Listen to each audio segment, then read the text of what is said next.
ತಮಿಳುನಾಡಿನಲ್ಲಿ ಅಣ್ಣಾಮಲೈಗೆ ದೊಡ್ಡ ಹುದ್ದೆ.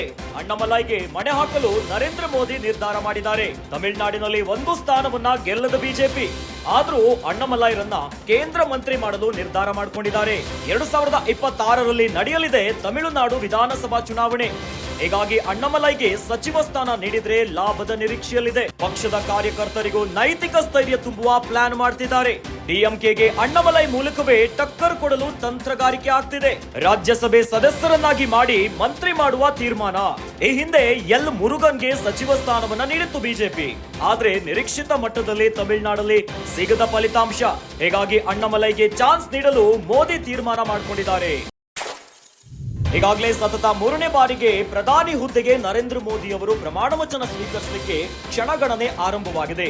ಇತ್ತ ಮೋದಿ ಸಂಪುಟದಲ್ಲಿ ಅಣ್ಣಾಮಲೈಗೆ ದೊಡ್ಡ ಹುದ್ದೆ ನೀಡಲು ನಿರ್ಧಾರ ಮಾಡಿಕೊಂಡಿದ್ದಾರೆ. ಅಣ್ಣಾಮಲೈಗೆ ಮಣೆ ಹಾಕಲು ನರೇಂದ್ರ ಮೋದಿ ಅವರು ತೀರ್ಮಾನ ಮಾಡಿದ್ದಾರೆ.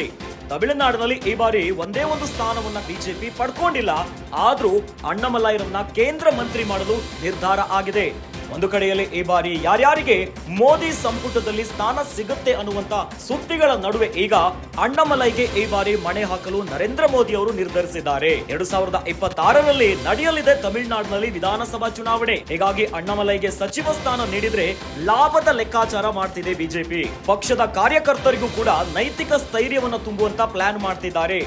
ಇನ್ನೊಂದು ಕಡೆಯಲ್ಲಿ ಡಿಎಂಕೆಗೆ ಅಣ್ಣಾಮಲೈ ಮೂಲಕವೇ ಟಕ್ಕರ್ ಕೊಡಲು ರಣತಂತ್ರವನ್ನ ಹೆಣಿತಿದ್ದಾರೆ. ರಾಜ್ಯಸಭೆ ಸದಸ್ಯರನ್ನಾಗಿ ಮಾಡಿ ಮಂತ್ರಿ ಮಾಡುವ ತೀರ್ಮಾನದಲ್ಲಿದೆ ಬಿಜೆಪಿ. ಈ ಹಿಂದೆ ಎಲ್ ಮುರುಗನ್ಗೂ ಸಹ ಸಚಿವ ಸ್ಥಾನವನ್ನ ನೀಡಿತ್ತು ಬಿಜೆಪಿ. ಆದ್ರೆ ನಿರೀಕ್ಷಿತ ಮಟ್ಟದಲ್ಲಿ ತಮಿಳುನಾಡಿನಲ್ಲಿ ಬಿಜೆಪಿ ಅಲೆ ಕಂಡುಕೊಂಡಿರಲಿಲ್ಲ.